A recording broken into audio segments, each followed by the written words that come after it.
ছবি আঁকা শেখার আগে আমাদের দরকার পেন্সিলটি ধরা শেখা। পেন্সিলটি সঠিকভাবে না ধরতে পারলে আমরা কখনোই সুন্দর ছবি আঁকতে পারবো না। দেখুন, আমি লিডের খুব কাছ থেকে ধরেছি। এইভাবে যদি আমরা রেখা বা কোনো ছবি আঁকি, লাইন ড্রয়িং করি, তাহলে সম্পূর্ণই এটি ভুল পদ্ধতিতে। এই পদ্ধতি ৮০% মানুষই করে থাকে, কিন্তু এটা সম্পূর্ণই ভুল পদ্ধতি। আর আমি দেখুন লিডের থেকে একটু দূরে ধরেছি, আর একটু বাঁকা করে পেন্সিলটি একটু বাঁকা করে আহ, দেখুন এই পদ্ধতিতে আঁকলে আমার পেপারের উপর অতিরিক্ত বল প্রয়োগ করতে হচ্ছে না, পেপারের রেখাগুলো সুন্দর হচ্ছে। দেখুন, আমি বৃত্তও আঁকছি। এই পদ্ধতিতে আপনি যদি চেষ্টা করেন, তাহলে আপনি সঠিকভাবে লাইন ড্রয়িং করতে পারবেন, হাত কাঁপবে না।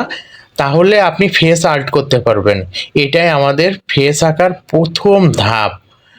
এটা আপনারা চেষ্টা করুন। আপনি কি এই পদ্ধতিতে চেষ্টা করেন? তাহলে অবশ্যই কমেন্ট বক্সে জানাবেন।